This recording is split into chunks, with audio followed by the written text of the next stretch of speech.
नारा संचार के ज्योतिष संवाद कार्यक्रम में आप सबका स्वागत है। और दोस्तों, अनिल जैन का प्यार भरा नमस्कार। भाद्रपद मास को जैन धर्म में नहीं बल्कि हिंदू धर्म में भी सबसे महत्वपूर्ण पर्व के रूप में मनाया जाता है। और जैसा हमने बताया था पिछले सप्ताह कि आजकल जैन श्वेतांबर समाज पर्युषण पर्व मना रहा है तथा जैन दिगंबर समाज 10 लक्षण पर्व और हिंदू धर्म में गणेश चतुर्थी पर्व अब 19 सितंबर से 28 सितंबर तक मनाया जाएगा। जैन धर्म में जहाँ तक पर्व का सवाल है, पर्व को हम तप है, साधना है, व्रत है आदि करके मनाते हैं। और दिगंबर जैन धर्म के लोग 10 लक्षण पर्व के दौरान अपने अंदर 10 गुणों का समावेश करने का प्रयत्न करते हैं। और 10 लक्षण के बाद क्षमावाणी दिवस मनाया जाता है। ये 10 लक्षण क्या हैं और हम अपने अंदर समावेश करने का क्यों प्रयत्न करते हैं। ये 10 लक्षण हैं। ये सबसे पहला जो लक्षण है उसको हम उत्तम क्षमा कहते हैं। उत्तम क्षमा का अर्थ है कि क्रोध का प्रसंग आने पर भी प्रतिक्रिया न करना उत्तम क्षमा कहलाता है।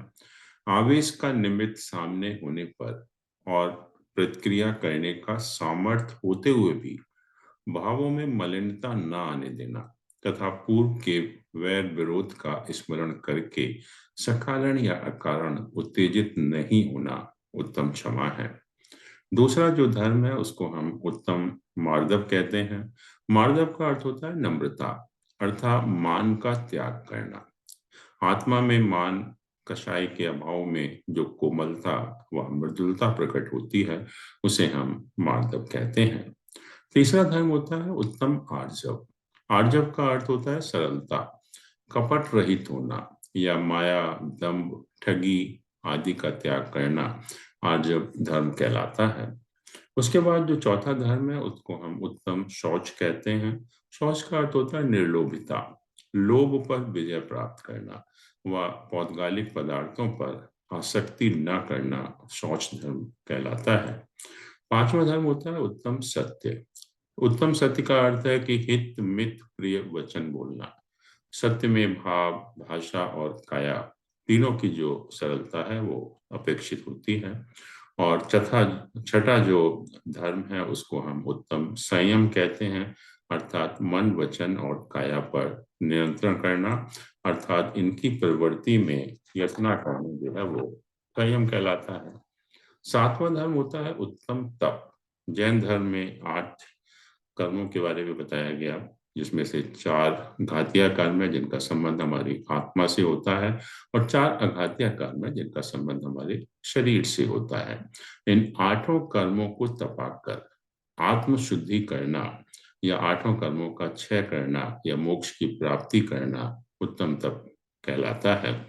और 8वां धर्म है उत्तम त्याग। त्याग का अर्थ होता है कि पात्र को ज्ञान आदि सद्गुण प्रदान करना, मन के विकारों का त्याग करना, वचन से अशुभ तथा अप्रीतकर शब्दों का त्याग करना, काया से अनैतिक और अशुद्ध क्रियाओं का त्याग करना उत्तम त्याग कहलाता है। और 9वां जो धर्म है उसको हम उत्तम आकिंचन्य कहते हैं। आकिंचन का अर्थ है कि बाह्य और अभ्यंतर परिग्रह का त्याग करके आत्म भावों में रमण करना, उसको हम उत्तम आकिंचन कहलाते हैं। और जो 10वां धर्म है उसको हम उत्तम ब्रह्मचर्य कहते हैं। उत्तम ब्रह्मचर्य का अगर हम आध्यात्मिक दृष्टि से देखें तो इसका अर्थ होता है कि आत्मा में विचरण करना। और अगर व्यवहारिक दृष्टि से अगर हम देखें तो इसका अर्थ होता है कि मन, वचन, काया से मैथुन का त्याग करना।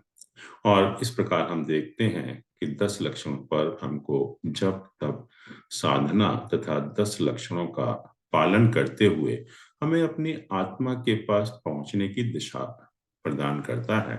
यह प्रक्रिया है अपने अंदर आध्यात्मिक शक्ति को बढ़ाने की, जिससे हमारा जीवन बेहतर बन सके। और अगर आज की जरूरत भी है, क्योंकि आज जो जिस युग से हम गुजर रहे हैं, जिस वातावरण से हम गुजर रहे हैं, तो अगर हर व्यक्ति इन 10 धर्मों का पालन करेगा तो निश्चय ही हमारा जीवन बहुत शांतिमय हो सकता है, बहुत बेहतर हो सकता है और जीवन में सुख समृद्धि की हम प्राप्ति कर सकते हैं। और जैसे मैंने कहा कि इसी दौरान गणेश चतुर्थी पर्व भी मनाया जाता है।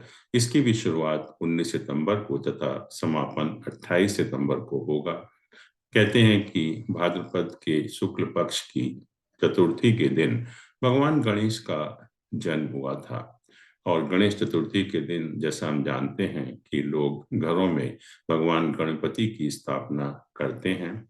अनंत चतुर्दशी के दिन गणपति को विदाई देकर उनकी प्रतिमा का विसर्जन किया जाता है। और धार्मिक मान्यताओं के अनुसार भगवान गणेश की कृपा से हमारी सभी मनोकामनाएं पूरी होती हैं और जीवन आनंदमय हो जाता है। कहते हैं कि इससे अच्छा हमारी सभी जो समस्याएं हैं उनका समाधान करने का तरीका और कोई नहीं हो सकता। तो दोस्तों, इसी के साथ हम आज का प्रोग्राम समाप्त करते हैं। नमस्कार, धन्यवाद।